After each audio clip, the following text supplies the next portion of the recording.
I got a gun in my chest. And it went click. Really? Yeah, but it hit the ground, but it didn't go off. So the guy would have shot you if... Yeah, he would have shot me. What happened there? Yeah, well, we made the deal. I whacked him, and we made the deal, and all that, and then eventually arrested him for the dope, and attempted assault. No, but how did it? Tell me the story about how he puts the gun in your chest. Why did he want to kill you? Well, he accused me of being a snitch. Okay. He didn't think I was a police officer. Okay. He accused me of being a snitch. And, I just started motherfucking him, And he says, well, he said, something about, I'll just kill you right now. And that's what he did.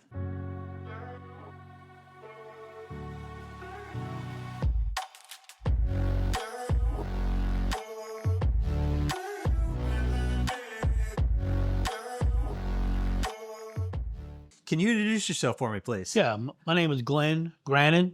Okay. And you have a nickname. Skinny. Where'd you get that nickname? When I worked undercover with Jefferson Parish Sheriff's Office when I was a brand new police officer. Okay. Because I was pretty skinny. There's a story behind that. And we're going to talk about that. So first of all, the first place you started was Jefferson Parish Sheriff's Office, which is in what state? In Louisiana. In Louisiana. Louisiana is parishes, not counties. Right. It's parishes. Okay. If that makes it doesn't make any sense, but okay. It dates back to the French. Glenn, why'd you get into law enforcement? When I grew up in the city, many times, you were tempted to go do this that would be illegal, or go do this and and do what's right. Yeah. And I was a victim sometimes, of some racial stuff, just because I was a white kid walking down the street trying to make it home. Yeah. And it just bothered me. I was armed robbed when I worked as a kid making donuts at night. And that bothered me. And I can't remember ever not wanting to be a police officer. I mean, I don't know why. No one in my family was a police officer, but I can't ever remember not wanting to be a police officer. You didn't have any interaction with a police officer when you were young? Nothing like that? Nope. Huh. Not a thing. Nothing to make me want to do it or whatever. I just wanted to be a police officer. Can you think about what appealed to you about being a police officer? I think it was just to do what was right. I mean, I remember, getting a traffic ticket when I didn't think it was right. Mm-hmm. I even represented myself there was a traffic accident. I got the ticket. I represented myself in a court in Jefferson Parish, and I actually won the case. The trooper was involved, and I actually, I cross-examined him, and the judge ruled in my favor. Yeah. Because it was wrong. Yeah. And my thoughts were at the time that, the only interaction people have generally with any government official is a police officer, Yeah. And I always thought, hey, it's pretty cool, because I respected the police, Mm-hmm. I really did, but I didn't think I wasn't sure if they always got it right, Yeah. And but I didn't realize at the time that it was difficult to get it right. Don't get me wrong, but I always thought I could do a better job. Where did you grow up? Well, give me an idea about your family life. I grew up in the city of New Orleans. It would be considered uptown, but it wasn't like the affluent part of uptown. Okay. Mm-hmm. And we lived in a double house. Rent. I don't know if you know what that is. It's a shotgun type house. One half the house was this half. The other half was another resident. And there was 7 of us, seven siblings, and my mom and dad, and my dad worked. He worked for the Times-Picayune newspaper at the time. Got his hand caught in the press, so he couldn't serve in the World War, My My mom sewed whenever she had a good chance. They made Mardi Gras costumes, both of them, these big elaborate headpieces and stuff like that to make ends meet. And we all went to private Catholic school. They managed to do it. Wow. So Yeah. seven including you, or seven? 7, including me. Wow. Wow. So you guys. And at times, my mom was rearing one of my cousins because they'd been in a car wreck, and she was also taking care of her sister who was mentally challenged. Mm-hmm. You know, and sometimes was living with us, and one bathroom. You know, Where do you think your sense of right and wrong came from then? Was it from your my parents? mom and dad. Yeah. Absolutely. Was it? Was there a big emphasis on education in your family? Not so much formal education or later on, higher education, but they wanted to. It was important that we went to Catholic Catholic school and that's where the morals came from and the sense of right and wrong. Oh, okay. Yeah. That was important to them. Okay. Because my mom, for instance, I can think of certain things. My mom, for instance, would be like, if some homeless guy or some guys come along, and he wants some money or something. My mom would never, whenever we had money, she'd say, if you want to sit down on the steps, I'll fix you a sandwich. They didn't want a sandwich though. They always wanted some money. Yeah. But my mom was really kind. My mom always she could find something nice in the devil. What kind of neighborhood did you grow up in? Like I said, well, it was a typical New Orleans neighborhood. Very little, houses right next to one another. Mm-hmm. We had a driveway, a little two-thing driveway, and but that was it. The backyard's about as big as this conference room, and it had a little garage in the back. Because my dad was a really, really good cabinet maker too, as well. He liked making cabinets. Mm.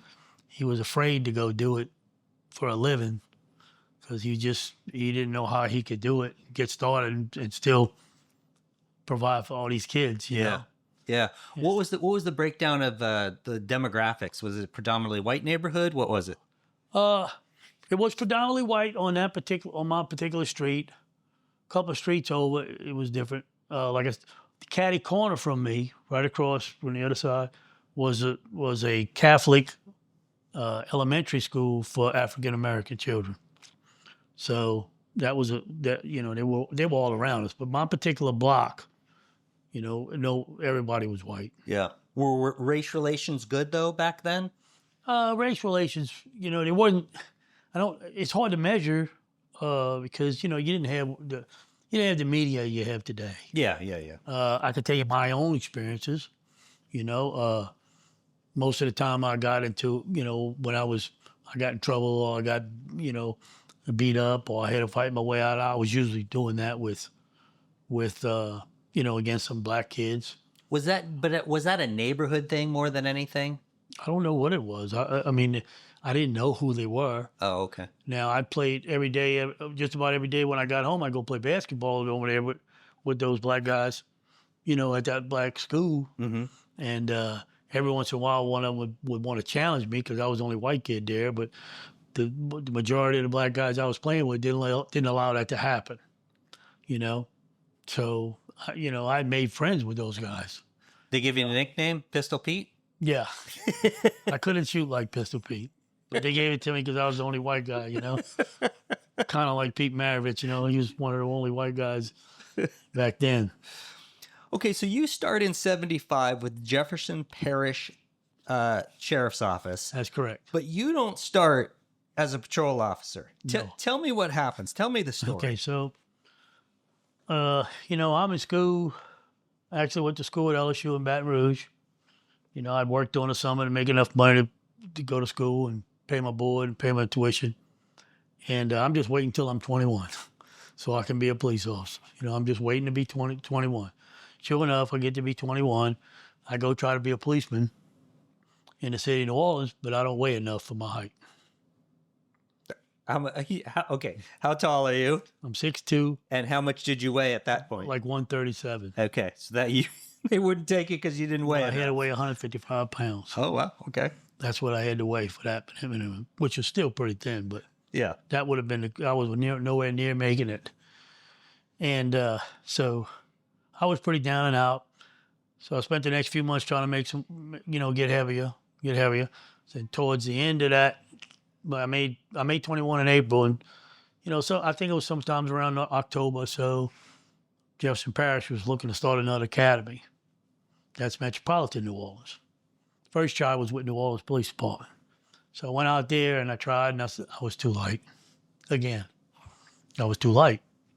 I said, oh shit. So went home. Okay, I don't know how I'm going to gain weight to be a policeman. I don't know if I'm ever going to be a policeman. I might be 40 before I'm heavy enough.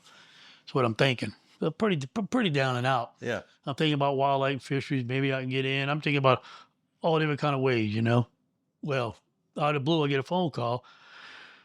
And I remember like it was yesterday, Lieutenant Aubrey Juno from the Jefferson Parish Sheriff's Office Narcotics Division. He asked me if I still want to be a police officer.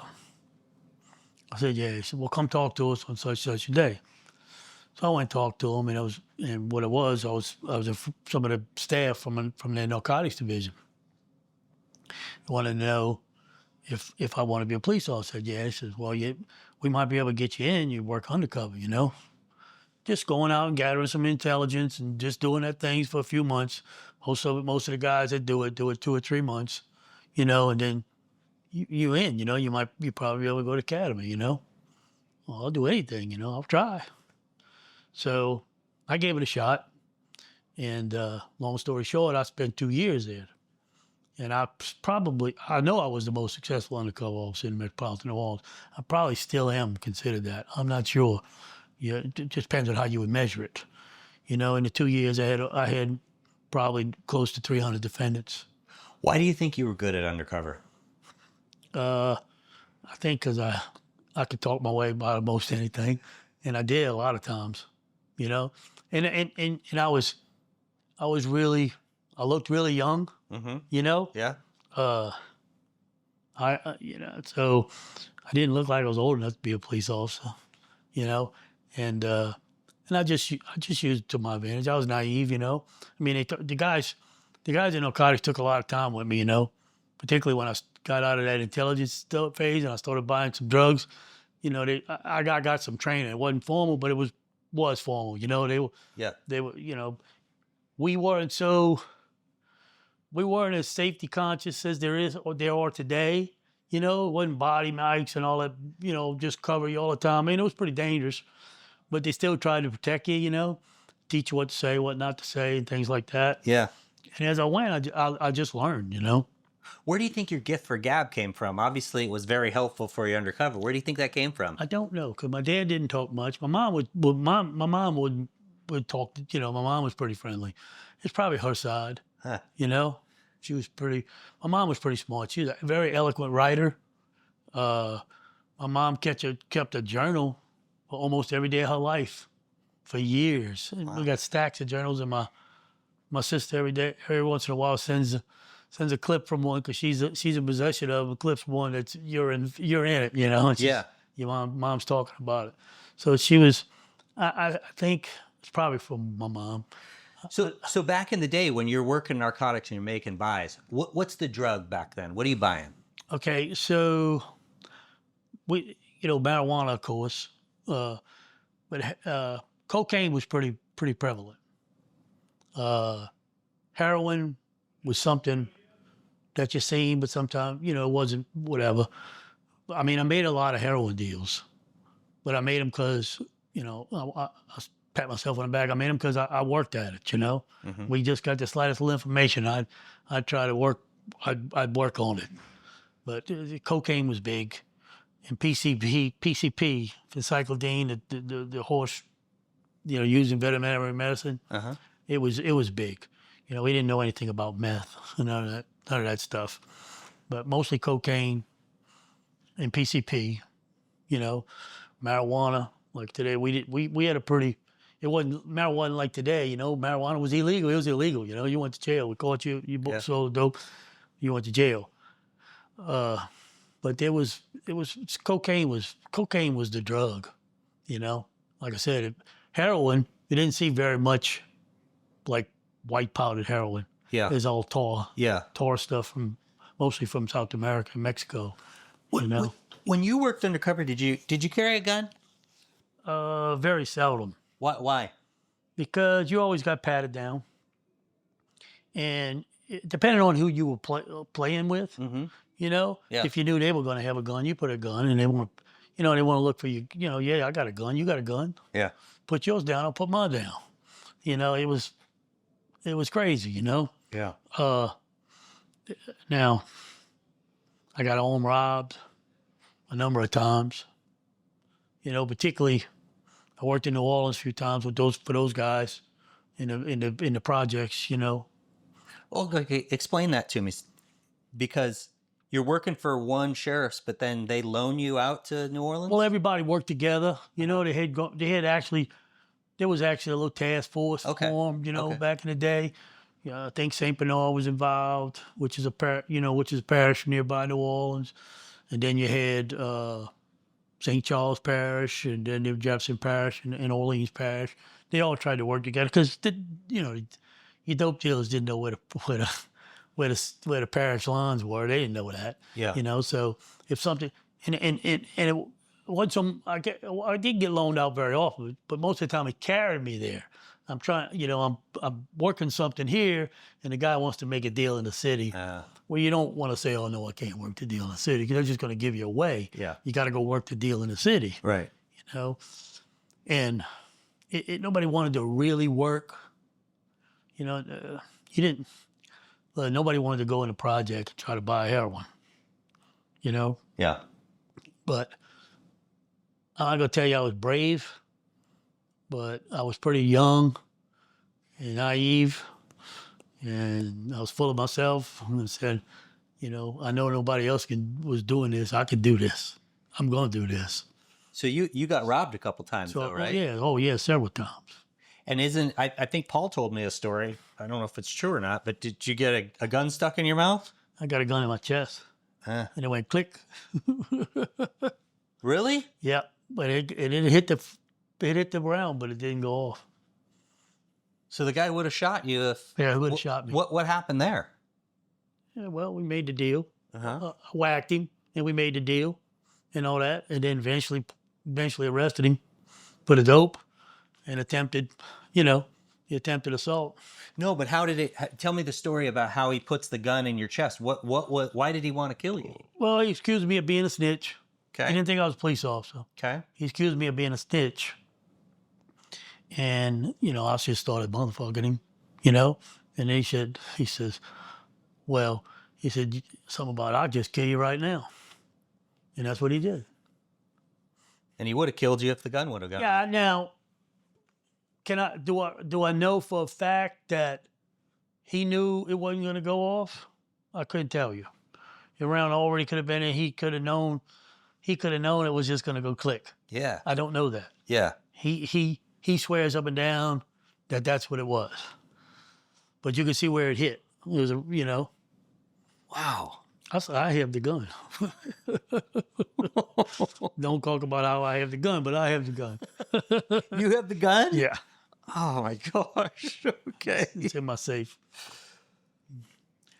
Wow. So back in the day when you're making all those buys, are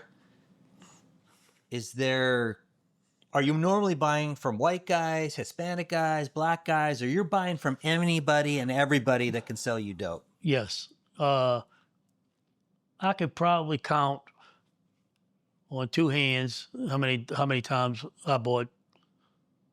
Probably, well, maybe three hands. How many times I bought dope from a black guy? Okay. Yeah, you know, and when I did, that was usually heroin. So was it predominantly white people you're buying from? Yes. Then? Yeah. All the cocaine, a lot of rich people, rich guys, rich kids. Huh. Lots of rich kids. The rich kids were dealing the coke back then. Oh yeah, I was always changing how I looked. You know, dressing like a yuppie, or just a matter of fact, this is a cap. I had a cap. I had broken my tooth when I was a kid, and my cap come loose, and it actually came off, and I had to go to the dentist and get a new one set up to make for him. Well, gave me another temporary, and I remember It was a real challenge to get into with this guy. And I remember pulling my cap off and walking one out of tooth, you know. That went really well. You know, how many policemen walk around missing a front tooth? Yeah. Not too many. So that went pretty well. I experienced with the PCP, which was really, really, really an interesting story. And I always try to protect myself, and I don't know how I did it, how they did it. But anyway, I started feeling really bad. I was in a ballroom, and I was just doing some hanging out because I bought dope from these people, but I was just doing some hanging out, just trying to make them feel better so I could move up the ladder, you know? You had to do a lot of work like that to make people feel better, you know, let them know that, hey, this is my buddy, you know? You go do crazy stuff with them, you know, just because you're your buddy.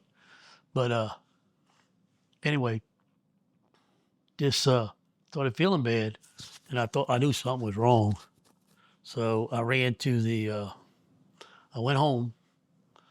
As a matter of fact, I was still at home. I'd been gone, but I came back home, and I was living at home at the time.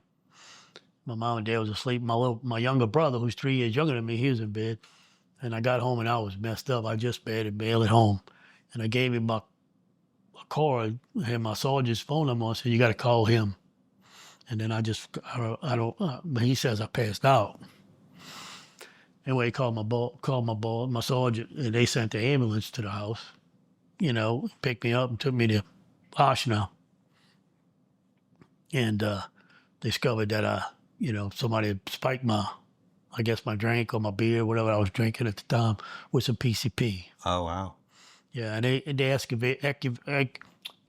evacuated some of my stomach just to try to get ahead of it. And I was fine. Mm-hmm. And then, but what was interesting is they didn't know if they were gonna allow me to continue to be a police officer. Because they thought you had taken on a purpose? No, because they didn't know a whole lot about PCP. Oh. It was an hallucinogenic. Mm. They didn't know if it was going to perform or act like LSD. Got it. And I might have recurring symptoms or recurring events. Yeah. And they didn't know. Yeah. They didn't know. But they hung in there with me, and they didn't say anything. And then we learned more about it, so I was fine. Yeah. But that's what was interesting about that. Wow. Mm-hmm. So prior to you doing this undercover, they don't send you to the academy or anything. You're just... No, you couldn't. No, somebody would know who you are. Ah. Nobody knew who I was except the guys that worked in narcotics. A handful of them, but later on, all of them. Yeah. My last year. Yeah. And, I told my mom, my dad, and my brothers. Wow.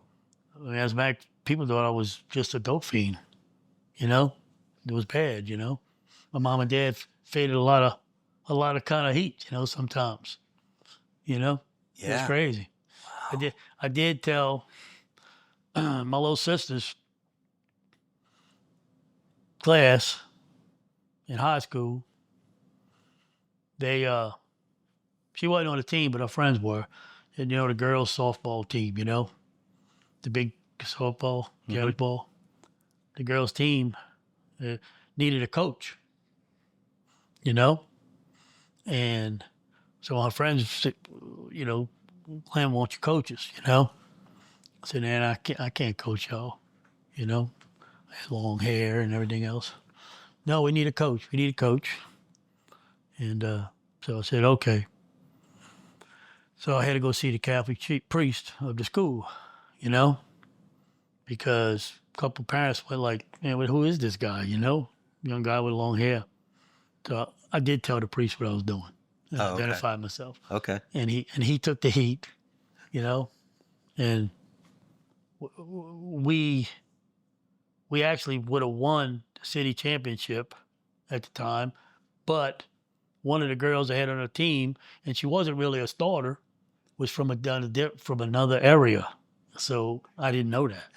And it was, so all the games that she actually played, got a chance to play in, we had to forfeit. And that was like 2 or 3 games. So, but we were undefeated other than that. Yeah, you must have been a pretty good coach, right? Well, my dad was really into baseball, and he coached me a little while in some of the, not in some, we played in high school.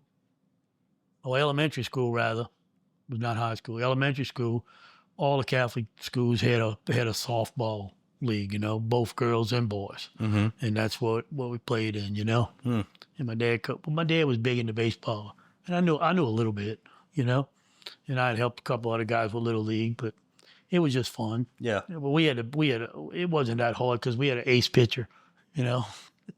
We did. She was really good. Actually, she wasn't want to play no more, and I was actually able to recruit her back into the game, Yeah. So yeah, it worked out. Is it true that one of the guys that you used to work with, one of your patrol partners, he wrote 3 books, kind of loosely based on you? Yeah, James Colbert. He wrote a book, and it's called No Special Hurry. And he used one of the policemen in the book was a guy named Skinny, And after he published the book and all, his publisher encouraged him to write another book. Well, he wanted to write another book, and he started talking about the theme or whatever, I guess. And the publisher said, "Look, what you need to do, okay, you need to feature this guy you created called Skinny." And Colbert Jim told him, "Well, the bad news is I didn't create him. He's for real, And so I said, well, see if he'll sign off. Of course, I did. I signed off. And the next book was called The Skinny Man. And it's dedicated, to Glenn J. Grannan, the original. Wow. Yeah. Yeah, that's cool. Yeah. It was pretty cool. And he wrote another one. He puts me in New Orleans instead of Jefferson Parish and different things like that. He changed. But there's a lot of, he didn't create he created maybe about 35% of it. I'd say good 65% is pretty accurate, particularly the character. Yeah. Yeah. Particularly the character. Well, he's got to get to really know you I'm assuming you guys, are you driving around at night? Oh, yeah. Yeah. So he's we got were partners. Yeah. And we actually were roommates in an apartment one time. We were pretty good friends. He was messed up though. He had gone to Vietnam and he suffered from that. And then he got robbed in New Orleans, and he got beat real bad. Had metal plates in his head and stuff like that. So, I hadn't heard from him a long time. As a matter of fact, I think he might be deceased. Because I hadn't heard from him, and he was really kind of out of it, Yeah. But he was a good friend, Yeah. So you do Undercover for 2 years, and then you get hired, or you're already hired, but you become a patrolman. Right. I begged to be a patrolman. You wanted you're done with Undercover. No, I wasn't done with narcotics. I was fine. I probably planned on going back, but I didn't want to not do this. Right. Right. I wanted to do that. Yeah. That's what I wanted to do. I wanted to get in that police car and do that. You know? So at this point, do you go to the academy then? Yep. Okay. Mm-hmm. Let me ask you this. So all these people that sort of think you're a drug fiend or whatever's going on, do you ever run into any of these guys either at the academy or later on they're telling you, I thought you were a drug dealer, especially some of my friends that I ran into in high school and stuff like that. They thought I was gone. Really? They thought I was a goner. So what'd they think when you got hired on and they learned that you had just been doing Undercover? They just said, wow, they didn't really know it. But they didn't say a whole lot. Academy was pretty interesting because what was funny is when we graduated from the academy, well, first of all, the director he wasn't really a big fan of the captain of Narcotics, okay, director of the academy. And a couple of guys that worked like me, short, not near as long as I did, that went to the academy. They stayed in Narcotics. They never went in patrol. They went to academy and they were assigned to Narcotics, and they were going back there. There was a couple of them like that. Yeah. And those guys, one or two of them, I think the last one. Well, one for sure. I don't know if there was two. I know there was one. And him preceded me. He finished first in the academy. Okay? And so when I went, the director wasn't going to allow me to be first in the academy. So in the final, I had it. It was a piece of cake. he tricked me in a practical exercise. He tricked me, and he docked me, and I missed out by a point or two. Somebody else finished second, but I did come in first with the, on the range, Yeah. and so that was interesting. But at the graduation, the sheriff decorated me for my undercover work, which I didn't know was coming. Yeah. Pinned it on my uniform and all that stuff, which is pretty cool. 'Cause all the other guys are just getting started. Right. Yeah. And so I got decorated. It was pretty cool. So I thought it was interesting when you and I were talking prior to us recording. You said a lot of people that joined up went in for the wrong focus, went in for the wrong reason. And one of the things I thought that was very interesting, you said it's not about writing tickets. So what was your philosophy? What did you want to do when you actually got on the job and you were a patrolman? What did you want to do? Let's make things better. When you had an interaction with someone in a community, making it positive. Making it positive. We don't need everybody hating the police. And it's easy. Okay, so a guy's speeding, or he rolled through a stop sign. Pull him over. Now all of a sudden he thinks he's going to get a ticket and all, but he meets Officer Friendly, and you say, "Come on, man! They got kids working. They got kids in the neighborhood. You know that. I'm not writing you a ticket. Just asking you to slow down, man. Yeah. And that guy's now he has a positive experience. Yeah. You don't have to. The thing most people forgot when we in the police academy is, and we were taught. I remember it like it was yesterday. You have discretion. You don't have to write this ticket. Yeah. You don't have to do this. You don't have to put the kid in jail through the baseball, through the glass. You don't have to put the kid in jail that took the other kid's bicycle. Get the bicycle, make it bring the bicycle back, and do something. Do something. Yeah. You don't need to take this kid through the system or this guy through the system, especially kids, because the guy in the local grocery store saw him pick up something and put it in his pocket. Now go back over there, bring it back, and then ask him what he can do, what you can do today. Sweep the floor, take out the trash, do something. Yeah. You just do something. I thought it was interesting. You had mentioned, I don't know if you remember this, but you said everyone is a customer. Everyone is a customer. Every single person in the community is a customer. And I preach that all the time. Especially, I didn't get an opportunity to preach it so much until I came to work for the Hancock County Sheriff's Office. But all the guys that worked for me at the time, I explained, that was the thing for the day. Everybody's a customer, and let's do something today to improve the quality of somebody's life. Especially children, older folks. We did there's more than one way to do it. It doesn't have to be all the time prosecuting somebody. And then the other thing is, when somebody does get put in jail, somebody does get prosecuted, and they do their time in jail, well, I think we mess up big time is he's always got this stigma because he went to jail. He went to jail and did his time. Okay? He served whatever the court said he was had to do. Okay, now let's give him the opportunity to start straight because he served his time. Yeah. No different than when you was a kid and you didn't bring your homework and you got punished. Okay? They didn't keep punishing you for the rest of the year for not coming in with the homework one day, right? You messed up at home and your mom put you in the corner, or she made you do the dishes, or maybe do something your dad spanked your ass or whatever. He didn't keep spanking you every day for the same thing. Okay? He didn't think you were an idiot for the rest of your life because you messed up. I mean, when you keep telling, it's simple. You keep telling a child that it's stupid, it's going to be stupid.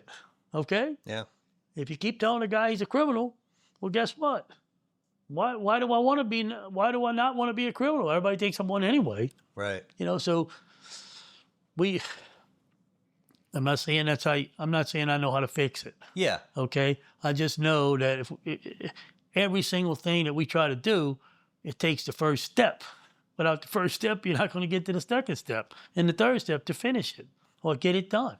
But I think it was interesting. Where do you think your philosophy of everyone's a customer came from versus somebody else that just goes, I'm going to write everybody a ticket? Where do you think your philosophy came from? I think it had to do by when I went to work for Union Pacific Railroad, because now I work for a corporation. Okay. Mm-hmm. And this boxcar full of beer, for instance, this is the most simple way I can say it. This boxcar full of beer, okay, or this boxcar full of shoes, or whatever it is, or a trailer full of whatever. Mm-hmm. This belongs to the person that's selling this, the manufacturer or the vendor, whatever. Yeah. And then it also is going to affect all these people who use this product. Okay? So all these people that are going to eventually get this product, they're all customers. If this doesn't get there, then the customer, the customer's got issues. They got to lose money. They got to reproduce the product. They got to ship more product out, and they're going to pass the buck along to the little customer. Yeah. So I had to think like a business, because we did a lot of things to save the railroad money just so we could keep our jobs. Okay, I had to learn how to be creative to keep my guys working, because we had some colloquial thinking people that are running this operation. Okay, because for instance, okay, if you when I first started, and my first position was, okay, I was in charge of New Orleans and the Baton Rouge area. And then a little while later, I had all Louisiana. And it grew from there. But the first little things was, Louisiana, we didn't have any crime. We didn't have a lot of thefts, because we caught them. Yeah. We worked and we put them in jail. And we shut it down. Okay? See, no, you learned, you don't go out there, they're going to catch you, Well, so the railroad's theory was, well, we don't need all those guys in Louisiana. They don't have any crime. Yeah. And I had to figure out what to say and what to do. And I figured out that, hey, so I looked into it. I said, so a Las Vegas casino might only lose $100,000 all year to somebody cheating. But they spend millions of dollars in surveillance and experts and all every year on security. Yeah. Well, why would they do that? Your theory, they only lose 100,000. Why spend millions? Because if they don't spend the millions, it's going to be more. It's going to be 3 times the millions. Same thing here. They couldn't get it. So, you had to learn how to make them understand that, hey, our customers can be inconvenienced as well. All these things matter.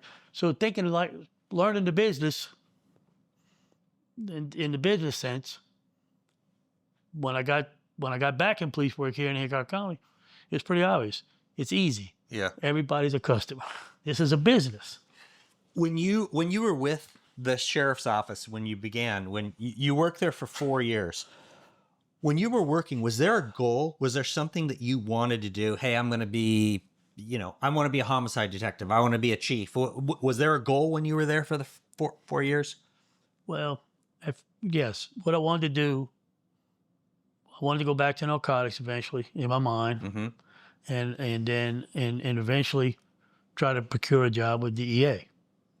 I thought I wanted to be a drug enforcement agent. Oh, okay. And it was basically all because, you're comfortable with what you know. And I felt like I knew narcotics, Yeah. Because, I was right in the square in the middle of it. And I knew how it worked, And so that's what I really wanted to do. Mm.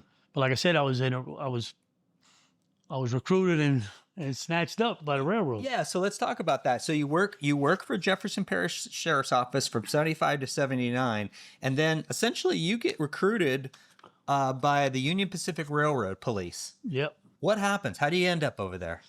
Like I said, so I'm working the 3rd District in uniform, and I bust a couple of guys for a basic burglary, and I'm trying to figure out what else was going on in this neighborhood. And I'm just a beat cop, but by that time I'm working a backup, so I got a little time a little bit to roam. And guy said, I ain't got nothing. He says, but I don't know nothing. Because we had some house burglars and I was trying to solve them. I don't know. He said, but I know they got guys that breaking into the trains. Where are they breaking into the train? Right outside of Avondale, right there, they break into the trains. So what they getting out the trains? I mean, they're getting everything out the trains. They got TVs, they got this, they got that. And so I don't know anything about trains. And just not thinking, But kind of, later on learned that everything we do, everything we wear, shoot, eat, whatever, comes first is on the train, pretty much. So, I tell my boss, I said, these guys, something going on. Said they're gonna break into a train. He said, well, call the railroad police. I said, the what? The railroad police. He said, yeah. Long story short, I called the railroad police. I actually went out there and helped them, and we called the burglars. And a few weeks later, I just ran into one of them in a little 6 o'clock in the morning. I'm knocking off, About 6:30 in the morning, ran to a little breakfast place that we used to go in. And I'm just teasing him about, man, I need a job like you. And he says, well, we got to open it. Call us tomorrow. And I didn't think about it. I didn't call tomorrow. They called me, The local guy called me. Next thing you know, I'm flying to St. Louis to interview for a job, And I took the job because, I was making $650 a month. And they're going to give me $1,400, Yeah, double your pay. And they were going to pay to get me back. They were going to pay for me to go back to school, And that was important to me to go back to school. Did you have any idea what those guys did? No. Okay. Other than the experience I had out there catching the burglars on the tracks. Right. They wore guns. They had badges. I did do a little investigating. I knew they were, I knew they had law enforcement commissions, and I knew there was provision in the feds that allowed them to take that commission across state lines to do railroad business. Okay. You know? So you get over there. What do you end up doing? I get over there and, they giving me all these assignments to go check the trains, make sure they put seals on them, so you knew the integrity of the load was intact from one place to the next. And then they wanted you to secure this stuff, One of the ways was put a 3/8 bolt in it and with a washer and a nut and then bend it so nobody could get into it. And you're carrying these bolts around, these other things they call wires, you wired it. And I'm like, no. I said, I quit. I'm not going to do this. I'm not going to carry around stuff and lock up cars. That's not what I became a policeman to be. The hell with the money. I'll get back on the track and go to work for the government sooner or later, da. Well, at the time, I was making more than a DEA agent. Okay? Uh-huh. Really, entry level, I was. Yeah. And I started, and I spoke with my dad for a while, and he said, well, you can change it, or you can quit, or whatever. And I thought about it, and I said, look, I told the guys I worked with, and I didn't say nothing to our local boss, but I told the guys, look, we're coming out here tonight, we're going to catch these guys. Okay, we're going to start catching guys, because I don't want to carry these bolts out here, and I know you don't want to carry this crap out here. We're not going to carry this bullshit and keep doing this. So sooner or later, they caught on, and we just started racking it up. We started putting them in jail right and left. And at first it was frustrating, but it was good because half of the guys we arrested, they knew bad guys. And you get to the court, and the prosecutor was cutting him a deal. He dropped the railroad burglary because he gave him an armed robber, or he gave somebody that got shot. I mean, we in New Orleans, okay? Yeah. And so we were helping clearing up a lot of stuff. So it was good. It was really good for the community. Yeah. Because, everything, everything's always connected, Bad guys, drugs, shootings, it's always connected, And what people don't understand is the railroad, that was like, why break into a house and get one TV when I could break into this trailer on this flat car and get 50 TVs or 20 TVs or 10 TVs. Yeah. Or I could get 30 pairs of Nike tennis shoes or Adidas track shoes, or, I could get some Callaway golf clubs. Everything's in there. Yeah. In these things. Yeah. Everything. So when it's a big win for a thief. And for the most part, it's good. They're going to be okay. But it was a culture shock at first because, I didn't want to be a security guard. Yeah, but you really kind of changed it. I mean, it went from being a security guard to actually doing investigations and We catching did. people. We were wide open police department after that. I mean, I rewrote all the policy. I rewrote all the evaluations. You know, I started sending guys to read and tell interview schools.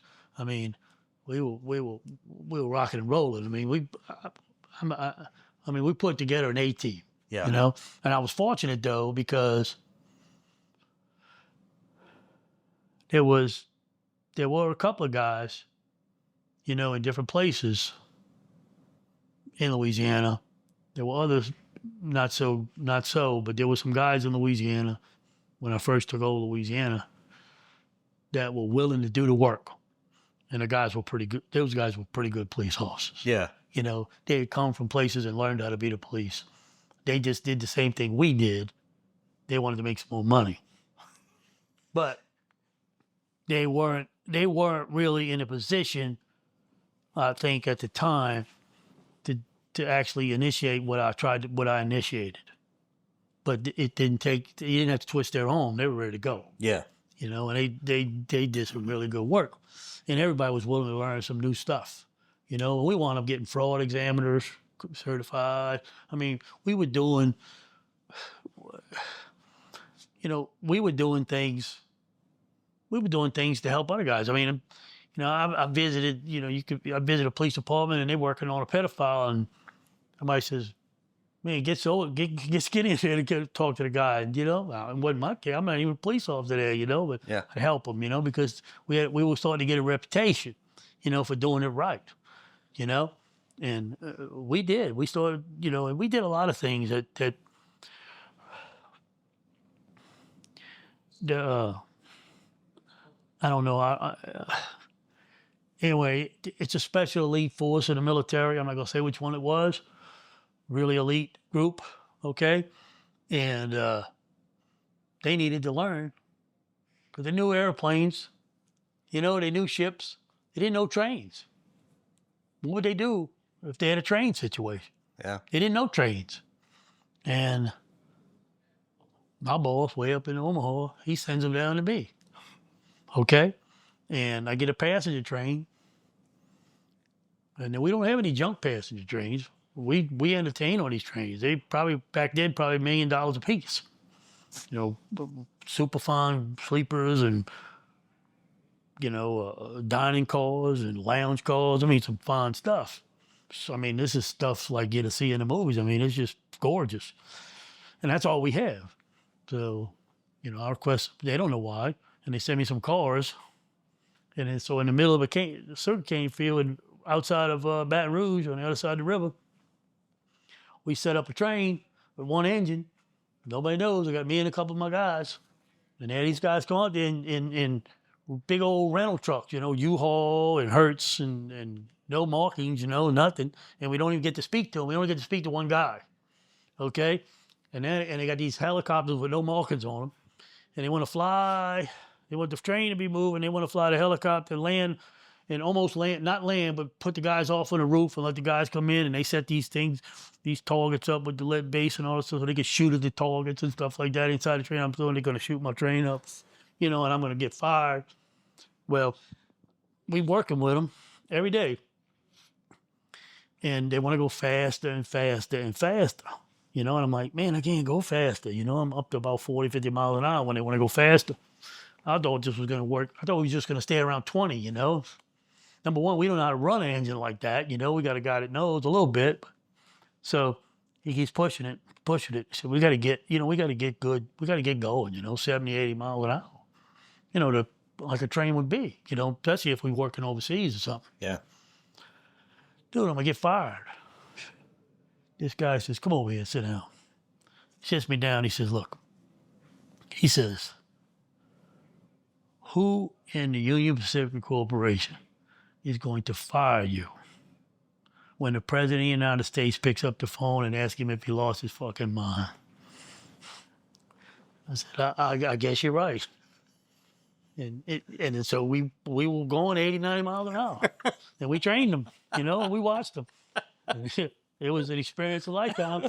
And then for fun, they invited a couple of us to come be a part of their one of their airplane, hostage things. Yeah, so I played hostage on an airplane, and that was brutal, because they actually don't know who the bad guys are, who's playing the bad guy and who's playing the hostage. Yeah. They don't tell them, you know. So they work you over pretty good, even though you're a hostage. Follow this line, throw down the light sticks and stuff, and it was pretty cool though. And those guys were really, really, they're really appreciative. And we did a lot of other things too. At one point with the railroad, we were, and this is where these things to me they were just important to be a part of. It wasn't, no, it wasn't. You weren't doing community policing and stuff like that, but it all overflowed.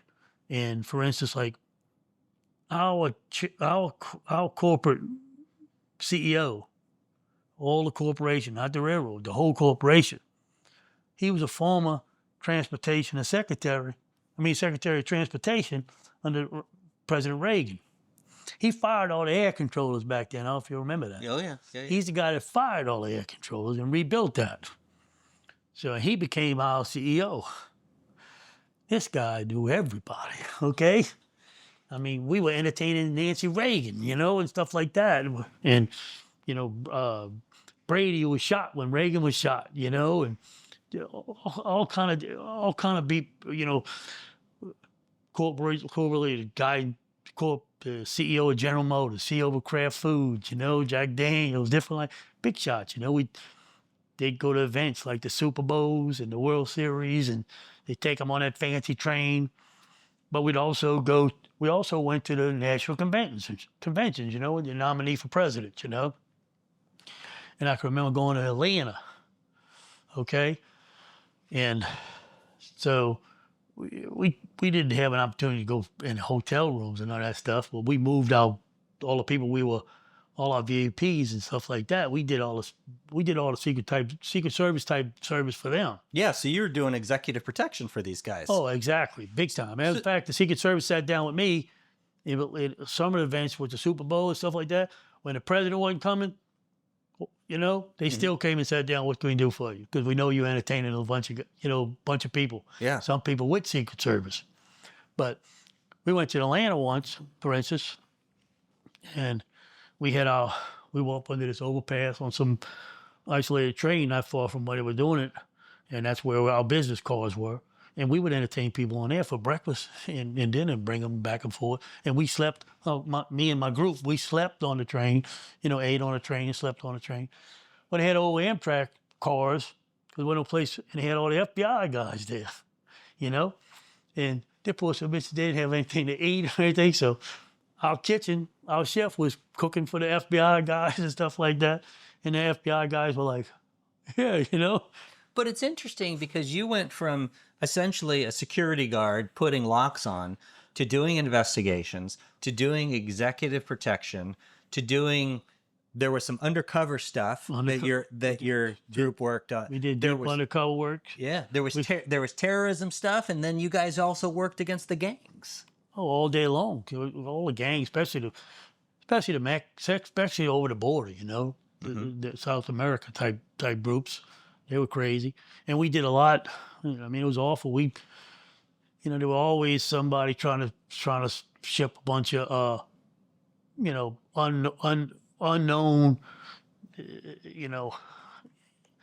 illegals from Mexico, immigrants trying to get here, get put in a boxcar by a coyote, supposed to be let out in San Antonio or something, and they get to New Orleans or they get to Dallas or even worse, Chicago, and they still in the car. Of course, when you open the car, they nothing, they decompose it. They're done. Yeah. Yeah, and that was one of the first things I ever worked on. So you're working those, but you're also working, I think Paul was saying that, I'm going to get the statistic wrong, but you had like 400, did you have 400 officers killed either for shootings or getting run over by trains? Yeah, the railroad had, I think the railroad police in the country, and at one point had, I remember something like 400 plus, 470 guys. A good portion shot, but most of the time, the trains were dangerous. You didn't know when they were going to move. Who were they getting shot by, though? People riding trains. We had, if you were, we caught all kind of guys. We caught guys that were wanted for anything. You know, think about it. You want to get out of town, if you just get in a boxcar. Yeah. Yeah. Ain't nobody checking that, except a railroad policeman. You know, and he don't know he can open the door just to be opening it. You know, he's not. Unless he's got some information. Yeah. But you come across these people because they try to take a break or they're sitting out and they don't have anything and they think you a switchman or somebody walking down the tracks. They're gonna try to take you off or something. Yeah. Look, when you first start working there, it's dark. Okay, there ain't no lights out there. And all the boxcars take all the light because they're so close, and you don't have any help. You don't have a radio. You got a radio. You can talk to the guy in the tower, and he might call the police for you. By the time they wouldn't even know where you were in the yard. Because you're on your own. Yeah. I can remember when I first started working, and I'm in the dark walking aside, and I hear it just sounds like gunshots. 2 of them, boom, boom. Just like gunshot. Man, I drew my gun and I jumped up under a train that I knew was sitting still, and I was hiding. I'm looking. I'm trying to figure out where I am. And as a matter of fact, I even called the Southern Pacific special agent that I used to work with, Narcotics, told me, that Paul used to work with earlier. I said, man, somebody's shooting at me. And he said, did the train move? I said, yeah, the train moved. He said, they're not shooting at you. He said, that's a torpedo. I said, a torpedo? Well, they call these little things they put on a train torpedoes. When it would go off, it was a firework. But loud. And what it was, it let the engineer know that the train was all together because they put it by the last car. When it was just a broken train? Yeah. I thought somebody was shooting at me, man. You talk about high.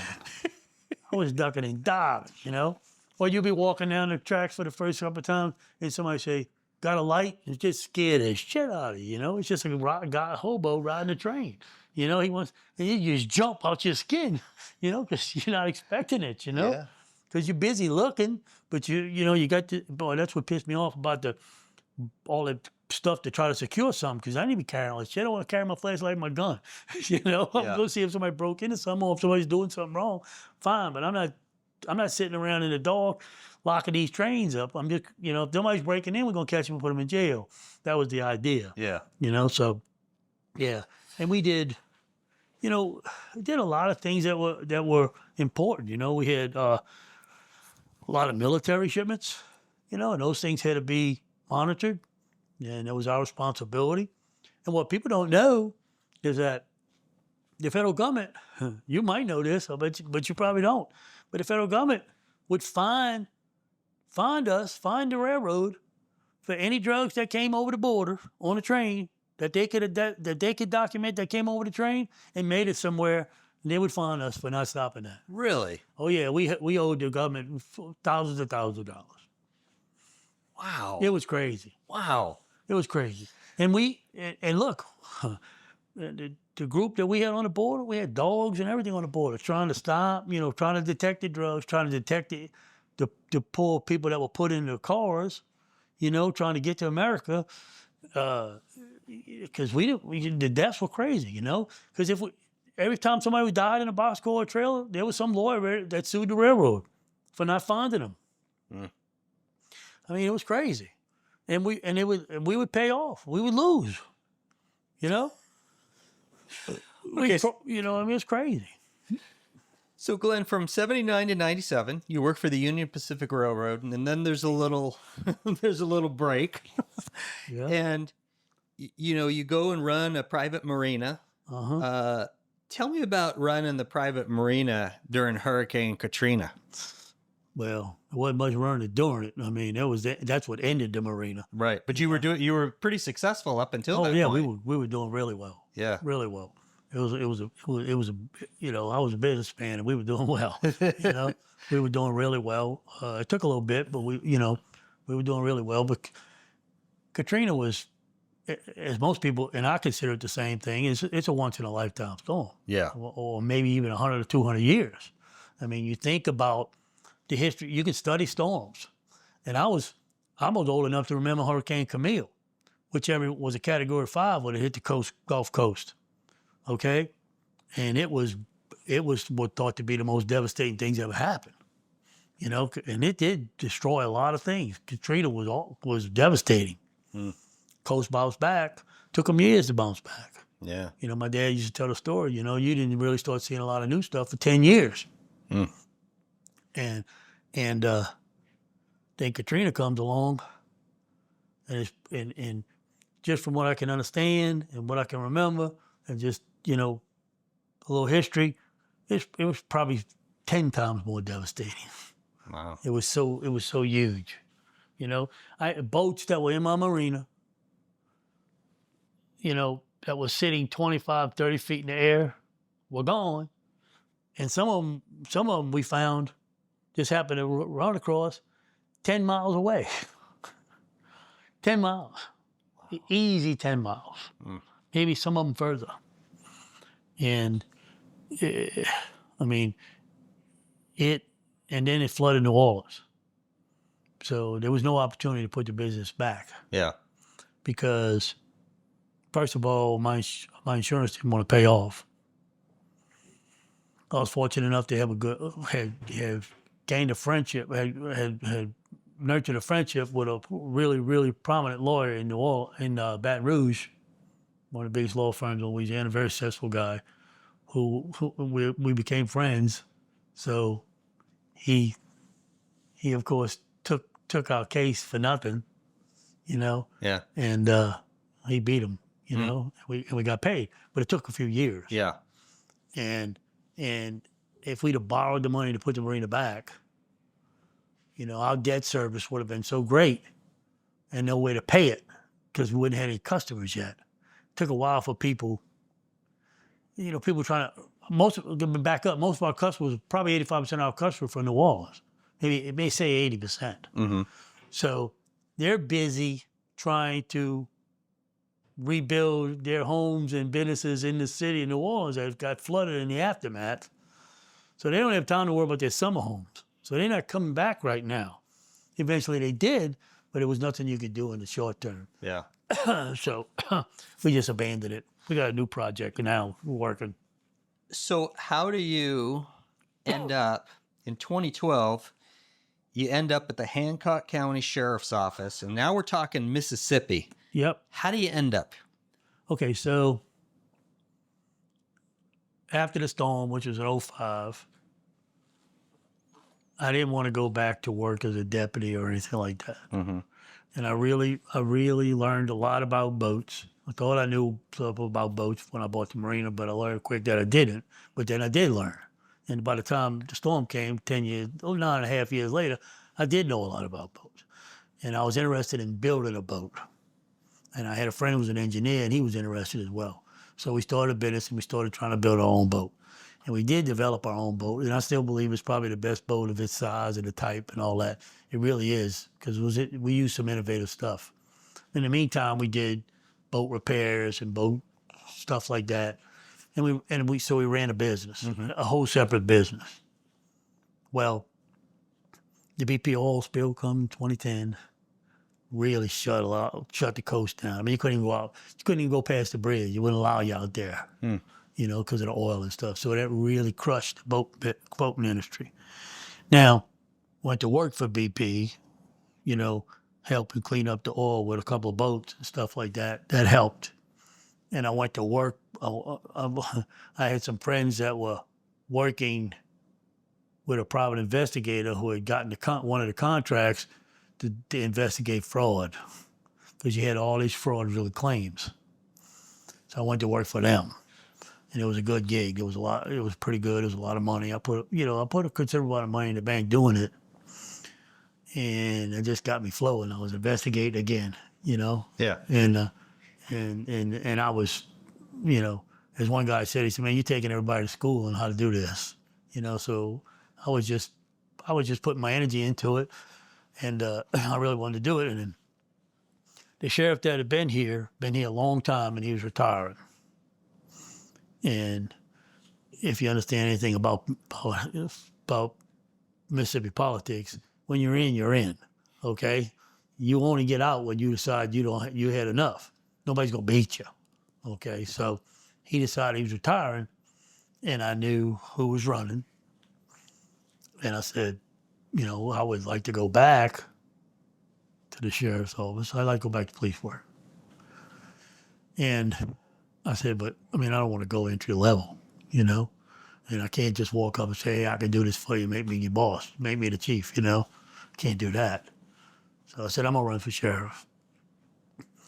And I spent a little money, but not a, you know, probably 15 grand or so. But I had a little bit of money because I had done the BP work. So I came to work, I ran for sheriff. I did pretty well. And like I said, we had town hall meetings and stuff like that. And Sheriff Ricky Adams got a chance to understand, you know, where I come from, you know. Mm-hmm. And hopefully I sounded smart enough. I knew what I was talking about. And when he officially became the sheriff, I was at my little shop, and one day he drove up and wanted to visit, and he offered me a job. And what was that position? The commander of the Criminal Investigation Division. Okay, so you're now in charge of detectives. Yes. What kind of cases are you working on now at the Hancock County Sheriff? So when we first get here, you know, I'm trying to look at what's hanging, you know, because all the existing detectives, I mean, they got 70 and 60 and 70 and 80 cases pending. What the hell is going on? And we weren't getting any resolution, you know. So then we started looking at them, and we probably had nearly 200 just automobile burglaries, for instance, just pending, you know. Like, who's committing the automobile burglaries, you know? And the first thing I said was, hey, you know, we need the guys these people that are doing the automobile burglaries, they need to be in jail, okay? If you don't get them in jail here pretty soon, nobody's going home, okay? We need to get them in jail. Yeah. And we did that pretty quick, you know, stop that. We went probably between the car burglaries and the residential burglaries, things like that. We probably went from about,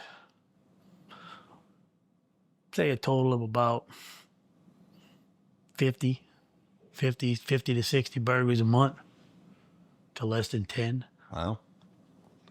We averaged around 8 or 9 or 10 the whole rest of my almost 12 years here. Now we chatted a little bit about this, but I think you had a real, fair to say, a focus on crimes against children. Yes, we put it this way. Now, our child protection services, my first year or so, when we first started, they were probably on pace to have about maybe 200-300 law enforcement referrals a year. When we got going, we wound up having almost 1,000 law enforcement referrals a year.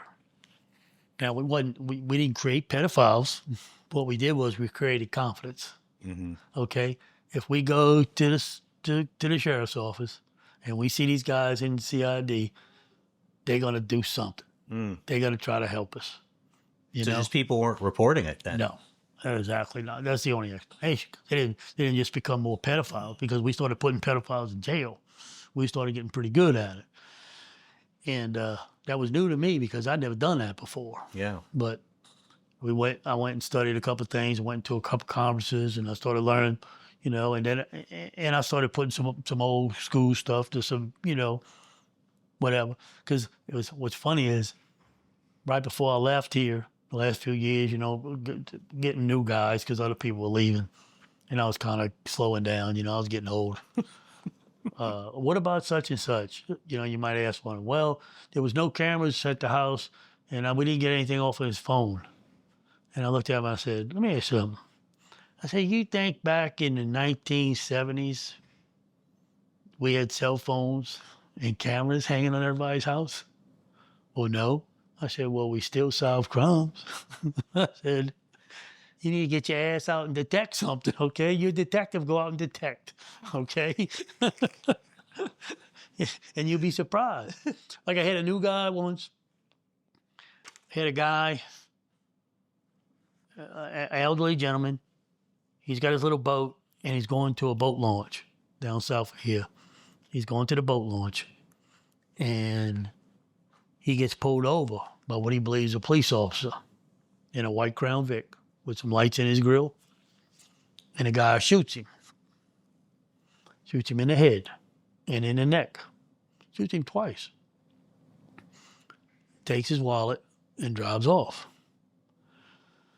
Right down, he's probably only about, maybe he might be a half a mile from the boat launch on this road. He had just turned off the main road when he got stopped.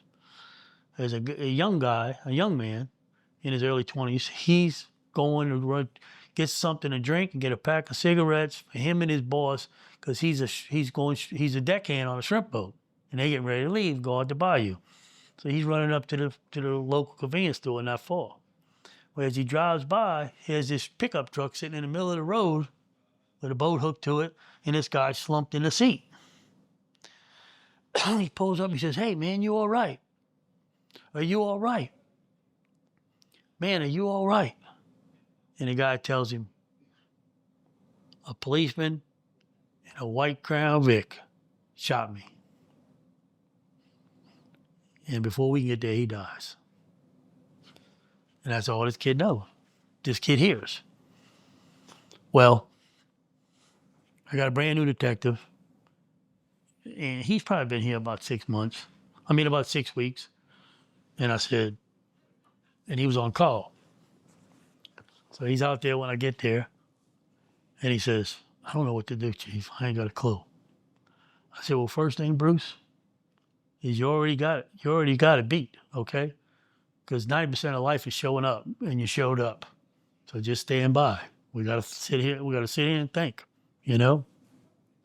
And as we sat and think, I told him, I said, "Where do you think this guy is coming from? You know? Where do you think he's coming from?" I said, he's not a policeman, more than likely. He's just driving an old white Crown Vic. You know what I mean? Can't imagine a policeman doing this, you know?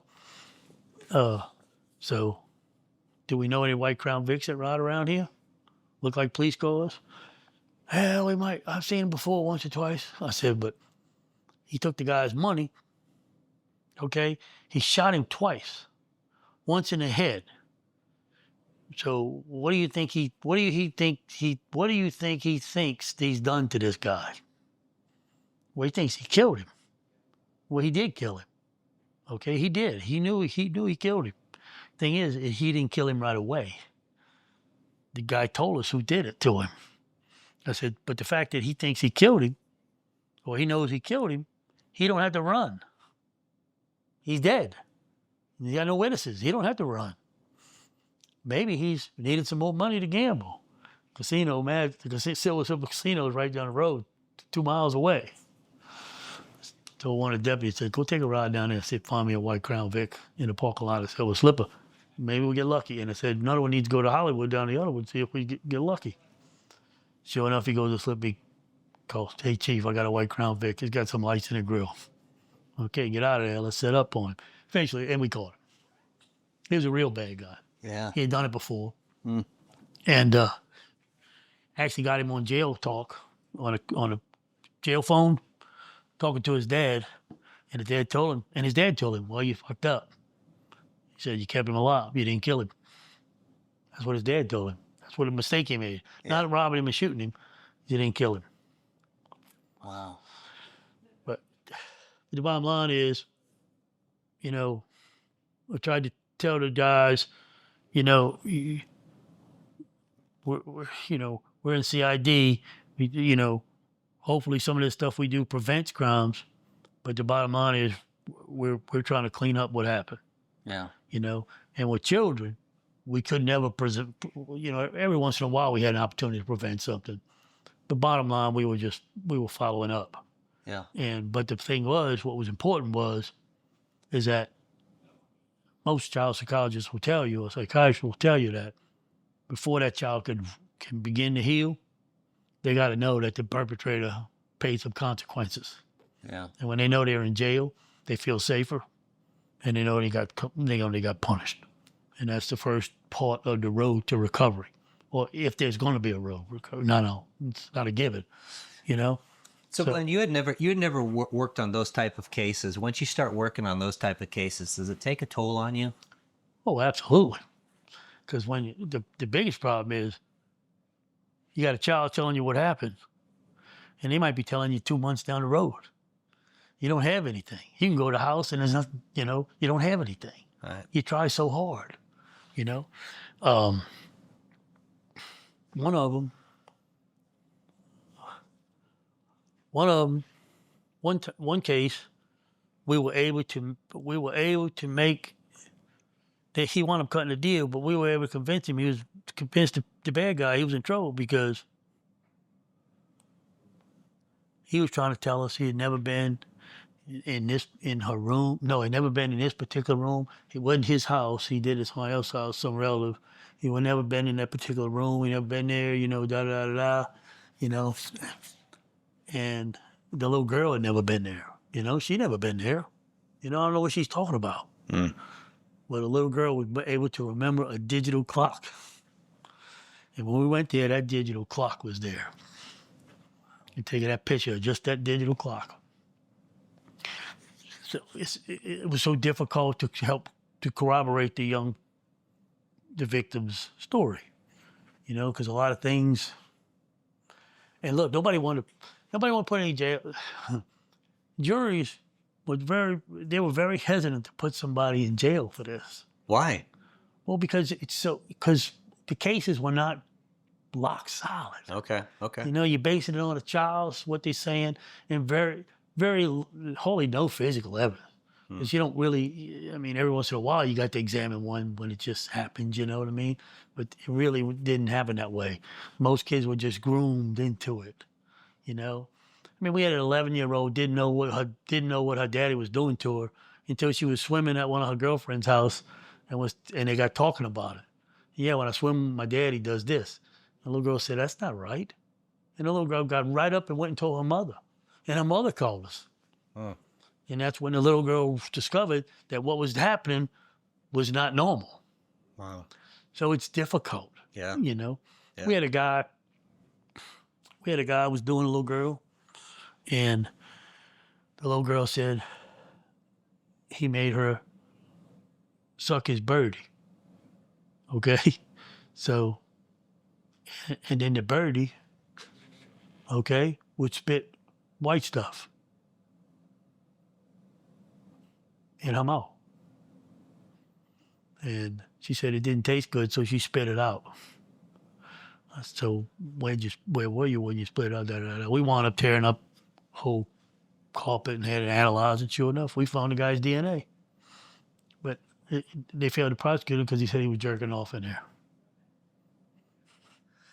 How do you? You think how's an 8-year-old make that up? A 7-year-old make that up? Yeah.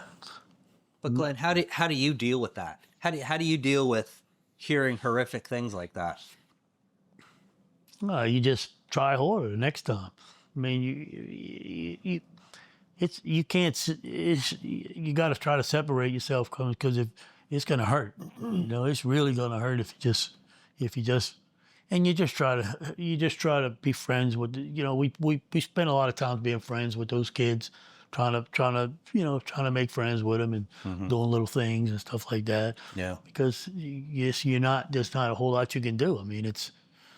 But we were pretty successful, with a lot of them, Yeah. I thought we were pretty successful.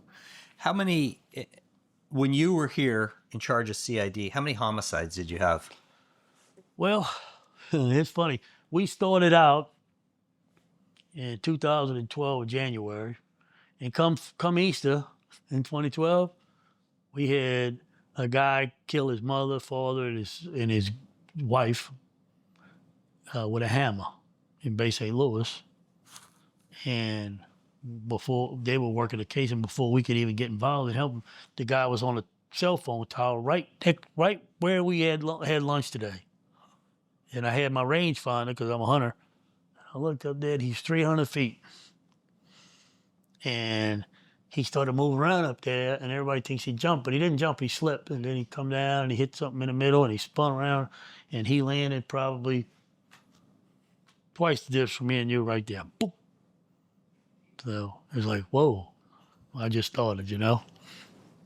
Because I was talking to the guy trying to talk him down.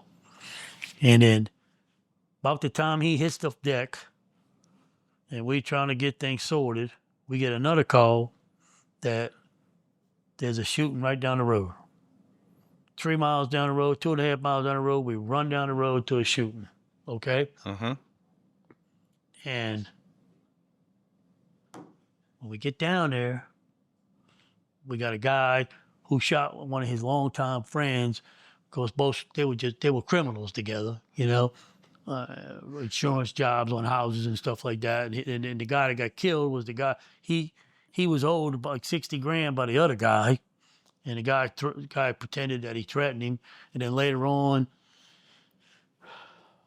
I'm at the scene and I'm thinking, you know, I said let's make sure because the guy we took to jail, he didn't we didn't arrest him at the time. We just took him over to the jail, let him call his lawyer. His lawyer showed up, and I said, because he could pretend, he was saying it was self-defense, you know, the guy came at him, but he didn't say anything about a gun. And I remember saying, look, we don't need no gun to pop up or whatever. And there was a big ditch over here. The guy was short, he fell way short of the ditch, but I said, let's go get some rakes and rake this ditch. Somebody stay here, when my guys raked the ditch. We videoed us raking the ditch. 3 days later, the guy's lawyer, I went ahead and arrested the guy after all of that for the murder of this guy. Because they shot him like 4 times. 3 days later, the lawyer calls me and says, my private investigator found a gun in the ditch. I said, oh, he did it, huh? Yeah. I said, okay, both of y'all meet me at the office. So they came to the office, the lawyer and the private investigator, and I turned the recorder on in the conference room, and the lawyer's a smart ass. He turns his recorder on, and I read him their rights. He said, whoa, what's that? I said, well, there wasn't no gun in that ditch when we checked it. But one of y'all threw the gun in the ditch, I imagine. Which one of y'all threw the gun in the ditch? Well, who'd y'all get to throw the gun in the ditch? Somebody's complicit here. Well, they shitting all over themselves, you know? What do you mean? I turned the TV on and said, look. And before that, I asked the private investigator. He said, yeah, I found it on about the fourth time I raped. So you went 1, 2, 3, 4 and found a ditch. And my guy's completely cleaned the freaking ditch, okay? He got a 20-minute video of them breaking this little ditch. I said, you think they missed it? And it's an old single shot. It's about this long. You know, you couldn't have missed it if you tried. And then go back over to jail talk with the guy. The guy's he's telling his stepson, you know, I think Louis had a gun. Louis was a victim. I think Louis had a gun. You know what to do. You know what to do. No, we don't know. You know, it's stupid. But we never could prove it, you know. But guy doesn't sleep. The guy died of a heart attack a few months later. You know? I like putting the screws to an attorney and the private investigator, though. Oh, that was fun. That was a lot of fun. I had a couple other cases similar to that way. I had fun. But anyway, homicides. So that was, and then we think we done, man. Everybody's going home. We done missed Easter. And about 2 o'clock in the morning, a woman shoots her husband while he's in bed, you know? And, but it was, you know, we didn't have a whole lot of investigating to do. We just had to prove she did it. It worked out. And how about the one with the 23-year-old stripper? That one's kind of, you know, for some people that's been on Dateline and everything else. Well, it's been everywhere. I mean, it's you know, you read, if you look hard enough, you find things like that. Mm-hmm. But I mean, for me and for this community and even the city of New Orleans, I mean, it was pretty. It was an eye-opening thing. I mean, it was like, whoa, you know, because, I mean, I remember like it was yesterday, I was sitting at Walmart, I was in line at Walmart, and my assistant guy, he called me and says, hey, Chief, he said, the beach cleaning guy just found a body on the beach, you know? Okay, of course, the bodies on the beach, you know, by the city limits, of course, the city of Bay St. Louis, the chief and all them, they didn't want no part of it. They wasn't going to get it anyway. I wasn't going to let them work it. But we go out there and it's just a torso. No head, no arms, no legs. And I'm think this is, not good. The funny part about it, on both sides, the body, it was like something had ate on it or been torn off. The skin was gone, it was, and you could tell it had been in the water for a little while. Things, our skin starts looking, your own fingers start looking if you've been in the pool long enough. So it looked like that. We didn't know what was going on. I said, well, she didn't cut her own head and legs off, so we got to figure out what's going on. We don't even know who she is. Well,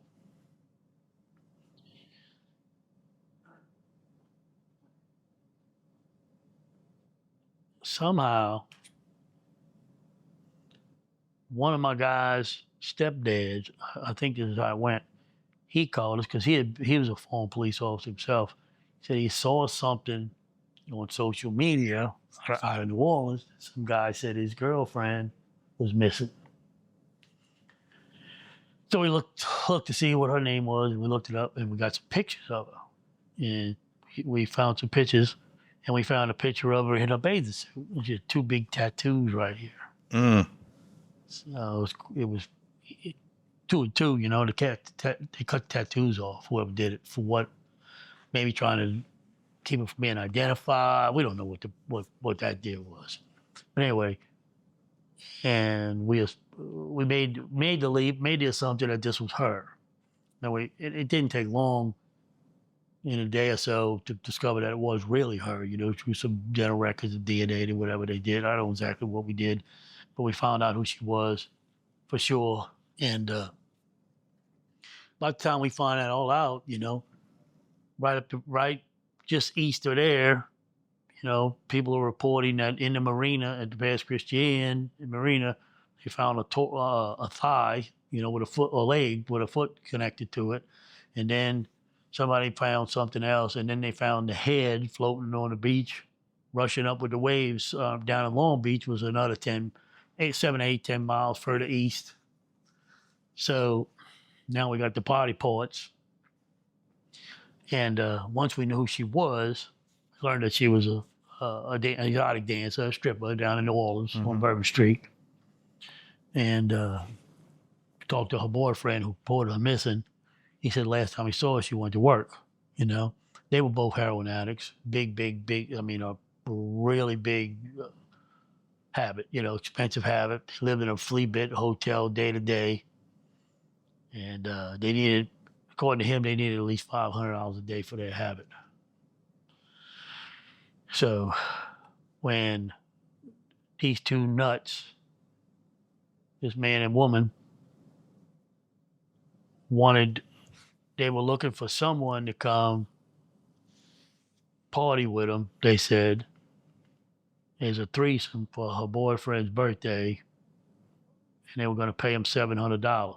Now we know this because she offered to a couple of other strippers, and the other strippers had turned them down. And one of them was able to say, yeah, Jarrett was going to go with him. So we were able to get the video footage of the strip joint in the lobby, the area. We could see them talking. And then there was a couple of cameras outside where we saw them actually walking off. And we were able to access a couple other cameras, as they went down the street. They were still together. But then we lost them. We didn't know. But one of the videos, we were able to make a still shot, of the guy and the girl that went off with Jared Lockhart, the victim. Put it on the news, and we got it on the news everywhere.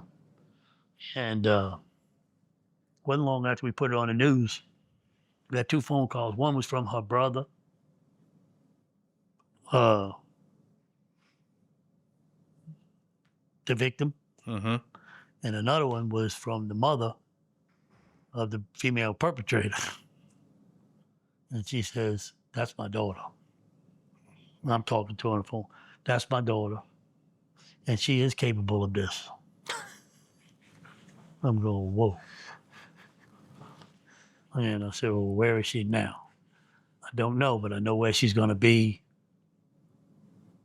later tonight, around 6 o'clock, 7 o'clock. We're having a birthday party at a seafood restaurant in Hammond, Louisiana, for whatever. And she should be there. Maybe with her husband. She believed they were married at the time. Went out there and we got Tangible Whole Police Sheriff's Office help us. And on a little traffic stop, we stopped. Well, we stop them in the mail, the goofball. He's going under the assumed name of Alan Rice, and we find out who he really is. But anyway, he jumps out the car and runs. And he's got one of them little flapjacks, we used to carry. I don't know where he got it from. He got one of them little flapjacks, and he's waving it around like it's a gun. And I think he's hoping somebody caps him. We got the marshals with us in the sheriff's office, and they chase him down in the marsh and stuff. And matter of fact, one guy yelled gun. And I thought they were going to shoot him. Another guy said no. And one guy yelled, no gun, no gun, no gun, so they didn't shoot him. They caught him. And his name went up here in Speaks. They had the little fingerprint thing, right? The little portable fingerprint thing on the scene, and we were able to find out. So we put him in jail because he was wanted for some violations and not checking in and stuff. And he was a sex offender in the past. And his girlfriend at the time, Margaret, we put her in jail for harboring a fugitive. We couldn't make it stick because she didn't. Obviously, we determined that she didn't really know who he was. She bought his story. Mm-hmm. So we didn't have anything. We didn't have anything to hold. Because we was hoping we'd get something out of an interview. We talked to him all night, but nobody gave anything up. She was a complete nut. She sat in a chair and urinated on herself. She actually told me if she could reach the pen I had, she'd stab me in the throat with it. She didn't like me. I slid the pen over and told her to go ahead. I was gonna take care of that now, but that didn't happen. Anyway, so he went to jail. They moved him around. He wound up in New York, right outside of New York City, in a federal penitentiary, and we worked on stuff. We tore the FBI tore the house apart. They dug in the drains and everything. They tore the car apart. Everything.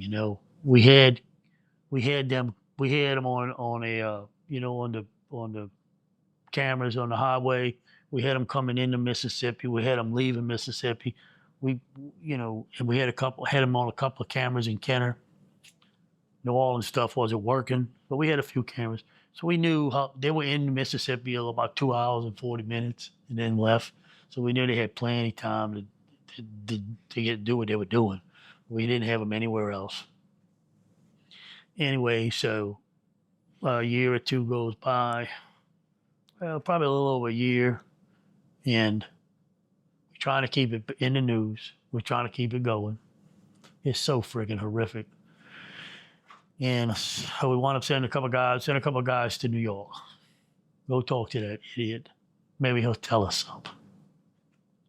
Well, they get up there, they talk to him. He'll talk to you all day long, but not about this, Well, they get ready to leave. They asking the investigator there at the jail, if they have any jail calls, He said, no, he didn't talk very much, here and there, whatever. They checked it. Wasn't nothing to it. But the guy tells them as they leave, he said, but he does do emails. Emails? He can email? Yeah, we didn't know anything. He said, yeah, they cost him 10 cents an email or a nickel an email or something. He can email. Well, y'all keep them? We said, well, we keep 6 months. Can we get them? Well, then there's a bunch of emails. So they got nothing else to do. The airplane don't leave till the next day, so they sitting around reading emails in the hotel room.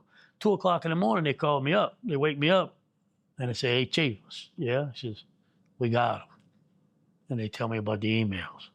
And what they got was, she's telling him that she's going to get married. And it pisses him off. And he reminds her he's still got the panties and something else. And he's going to talk to these Mississippi homicide detectives. And when he goes down, she's going down. And then they talking some code that we deciphered. So the emails were pretty good. Nothing direct, but pretty good. Mm-hmm. So he get back, And what we do is we put together a, bless his heart, he's deceased now. A friend of mine that came to work with me because we went to police academy together. He had just retired from NCIS. Matter of fact, the New Orleans NCIS show is based on his character, Dwayne. Oh, wow. But he, very young, he died of cancer. But at the time, he says, hey, you remember so-and-so? I said, yeah. I said, well, he's the chief investigator with the DA's office in Jefferson Parish. This is where we believe the crime took place. We believe they drove her from New Orleans to their home in Kenner in Jefferson Parish, and that's where it took place. Had a couple other things, reason to believe that, but anyway, he said, let's put a PowerPoint together, because I talked to Vince, he's the guy in charge over there. He said he'll get us an audience. So Dwayne put together this really nice PowerPoint, and we went out to the Jefferson Parish District Attorney's office. Paul Connick was the DA, and we got an audience, and they accepted the case. And circumstantial as it was, they accepted the case. Because Kenny had told me to take a hike before. I mean, literally told me to take a hike, you know? And of course, when Connick called the chief of police in Kenny, said, no, you're not going to take a hike, okay? They're not going to take a hike. You're going to do this. You know, you're going to do take what they got and listen to them and do it. And eventually we arrested him. And Speaks went to jail. Speak went to trial, and he got life and another 30 years. He tried to, at some point, he tried to represent himself. Did he change his mind? And he's sitting there crying. I remember it was the greatest trial. He's crying, and the prosecutor for sheriff's office, Lloyd Freeze, he was fantastic. He creates a Kleenex box off the jury's table and throws it at him. He said, wipe your tears. I know you're not crying for Jared. You're crying for your own self because your ass is going to jail. He said it just like that in court. It was freaking amazing. He threw the box at him as hard as he could throw it. Nobody, judge didn't object. Nobody said shit. Not even their defense attorney. He just kept his mouth. These people were cooked. This guy was cooked. So anyway, he went to prison, and she pled. What was a funny thing is, not funny, but what was crazy is, months before, a guy had killed his girlfriend. He chopped her up and put her in some pots and was boiling her. Don't ask me why. He was boiling her. And didn't do anything. He didn't want just the parts were in a pot. And he jumped off the roof of a hotel in New Orleans and killed himself. Now, guess who their best friend was? Margaret Sanchez. I'll kill her. And she even interviewed with ABC back then in one of their little shows they do, and said, well, what else was he supposed to do once he killed her? That's what she says. Now, we subpoenaed ABC because I wanted all the interview. The clip, the part that didn't make it on the screen, it hit the floor. Told me no. We sent them a search warrant. They told us no. We never could compel them to give it to me. What's the reason for how can they legally turn down a search warrant? I don't know, but they did. Our guys didn't want to go fight it, but they did. I don't even understand that. Well, I don't either. I guess if they tell you to take, they came back with some about securing their sources and privacy and reporting to journalism. And if our guys would have took the flight, and went and did the deal. Right. But we didn't push it because it wasn't that important. Yeah. I just would have liked to have seen it. Yeah. But that kind of stuff just aggravates me. Oh, it's aggravating. Yeah. Yeah. It's just, but that group's not going to cooperate. Yeah. Well, their theory is nobody's going to talk to us if this happens. You see? It'd be like you giving up your source, confidential informant. If you get the reputation of giving up your informants, because I was held in contempt once because I wasn't going to give up my informant. I don't know. I think that's interesting because you have it on recording and you just don't want to turn over the stuff that's not on. It seems like a silly argument. But. Oh, I thought it was definitely a silly. I'm just telling you what. Yeah. No, exactly. Exactly. And had it been vital to us prosecuting them, yeah, I was just interested in what her role was in killing this girl. Right. You know, because I believe she played the role in killing that girl. Yeah. Because the only reason they killed Jared was they wanted to do they were into some ritual, some ancient rituals, some about some Venus something that happened every couple hundred years, you know, astrological thing. And so somebody had to be sacrificed and they had to have a certain altar and you had to stab it. They had to die with a heart, and that's how she died. And then you had to dismember the body and set it off into the ocean. Well, they didn't have an ocean. They had the Gulf of Mexico. You know? But anyway, you know, that's how it worked out. Yeah. But we had a few of them. So we probably had 7 or 8 maybe in the time frame. We had a couple of interesting. We solved them all but one. And it haunts me to this day that I didn't solve. I mean, I know who did it. I never was able to put him in jail. You know, I just couldn't get there. It's one time that somebody did something on their own and never talked to anybody about it. You know? Yeah. You know, you want to get away with something, do it on your own, and then shut up. Don't say anything. Yeah. Then you're done. Yeah. Nobody can prove, they can't prove anything. Yeah. You know? Unless you've done something really stupid, but it'd be tough, you know? Most people get caught because they told somebody or they, you know, they included someone in their crime, you know? Can't, you know, they're gonna give it up sooner or later. Yeah. You know, but Glenn, let me ask you 2 last questions here. Sure. So, especially since of all those things you're talking about, the murders, the kids, everything else, can you look back on when you started your law enforcement career till now? Did law enforcement affect the way that you see people?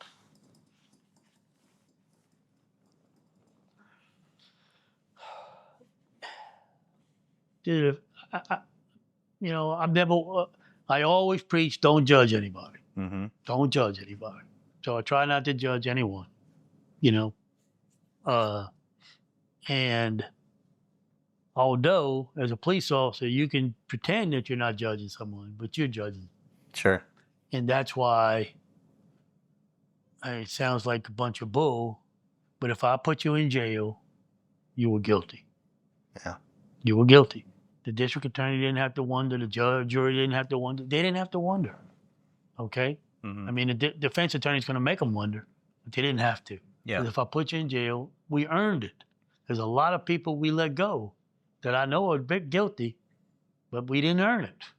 We earned it. And now from a safety standpoint, you know, am I more protective of my kids? You know, I tell my girlfriend all the time, don't do this, don't do that, you know, and she thinks I'm crazy. But because, you know, it's not happening every day around you, particularly here. Yeah. But I know what can happen. Yeah. You know, and I don't want to be that. I don't want you to be a victim. Right. You know, because I know what can happen. So yeah, I look at people differently when it comes to that. And but do I try to judge anybody? No, I don't judge anybody. Yeah. You know, what's funny is I became you know, this computer-driven, voice-driven analysis for lie detecting. Yeah. You know? Yeah. I became an advanced operator of one of those. And it's funny how, you know, through just learning how to interview and stuff like that, you know, I didn't have to put you on a machine. You know, I did my pre-interview and I didn't know, but I was pretty certain how it was going to come out. Yeah. After I talked to you. Right. You know, because, you know, over time you just learn what's happening, you know? Yeah. I used to tell them all the time back there, I said, you ask a question and anything but a no is most of the time a yes. You know? Did you steal such and such? I wouldn't do that. I get paid well. He never did say no. He's guilty. Take it to the bank. You know? Yeah. Seriously. I mean, he's trying to qualify his answer. He's done. You know? There's so many different little telling things like that. Boom. You know, it's not hard. You know? Yeah. Especially with some trick questions. But I think looking back at it, uh, I've always hated narcotics, any kind of illegal drug. I despised it because I seen the destruction when I was in narcotics. Just dealing with some of those people, some of the talented people, you know, uh, just so skilled at doing certain things, but just their life's toast because they gotta have this. Yeah. You know, they so hooked to it. They gotta have it. It's just so evil, you know? Yeah. It's just like the nonchalant attitude towards marijuana, you know? It's just bullshit. You know, I'm not gonna never did tell my kids that marijuana's gonna kill them. I'm not gonna lie to them. Because if I do that, they're gonna find out all these people don't die from it. My daddy's full of bull. Yeah. You know, but be honest, you know, yeah, you might not die. Today you might, because all this, you know, you might run across some guy trying to have the best weed in the world, and he's got it laced with cyclovine. Yeah. You know, and now you're gonna die, maybe, you know, Yeah. or maybe not. You might be worse off. You might not die, just be crippled or something. But you know, when I was buying dope, you know, I felt like, especially when I got better at it and we were really taking down some bad guys, you know, like, I mean, I took down a guy that was, he was documented as one of the top 10 drug smugglers in the entire world by Interpol, you know? I mean, I met with him. I fronted his mule a car and $30,000 back in the 75. I mean, $30,000. The DEA was up my butt. You understand? worried about that $30,000. And the captain lost his mind because I fronted the guy the car. You know? Yeah. And but we wound up making a sale and wound up probably biggest marijuana bust of time. It was like 13,000 pounds in a barn. Wow. You know? Yeah. And I got to meet him, you know, and he threatened to kill me a couple of times, but he never really scared me, you know. Some of the heroin dealers scared me, and the cocaine dealers. Just because they're unpredictable? Right. I bought cocaine from a guy several times, and I had him, and you know, he was a bad guy, and nobody really wanted to deal with him. And he killed a guy he killed two people he thought were snitches. He hung one of them in the woods, in a swamp in Lafitte, and another one was supposedly his girlfriend. He stabbed her 12 times. And I was the actual information on the deal where he thought the girl did. So I felt pretty shitty on that one. But he was so dangerous that my boss decided to withdraw the charges from him. Where I was because he thought they couldn't protect me, and I couldn't protect myself. Mm-hmm. Wow. Yeah, they wound up arresting him down the road. Huh. You know, for one of the murders. Yeah. And none of the drug charges are not connected to me. I didn't get involved because they were so worried. They thought he would kill me.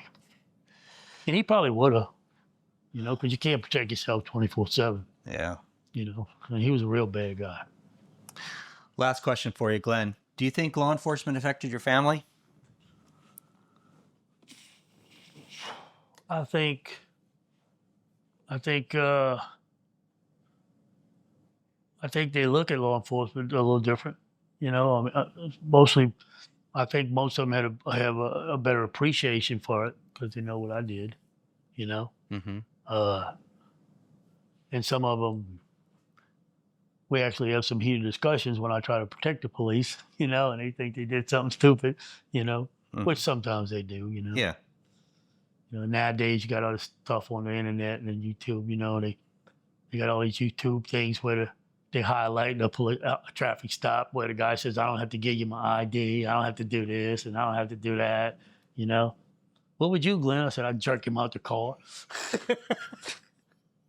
You know, I mean, you know, if you don't have law and order, look, Albert Einstein said it best. You know, in the future, mankind's going to get the law enforcement they deserve. Yeah. And that's what we're going to get. Yeah, that's exactly right. You know, I wouldn't want to be a policeman today. Yeah. You know, I'm not going to walk around with a camera. You know, I mean, not that I would do anything wrong, Mm-hmm. but it's still up for interpretation. Yeah. You do something on Sunday, come Monday morning, some lawyers interpret it a different way. Yeah. You know. Now I know the camera saves more policemen than it does hurt, but I mean, there's too many people want to put you in jail now for doing your job. Yeah. You know, and you know, in any role, in any employment in life, you want to piss somebody off, do your job. It's 100% right. You know, it's just how it is. It's a shame, but that's how it is. Yeah. You know, and nothing comes easy. Everything's a task. You know, so you know you want to fix the brakes on your car, and you get ahead of yourself, one step's ahead of the other. What you got to do? You got to start over. You got to take it apart and fix it and do it right.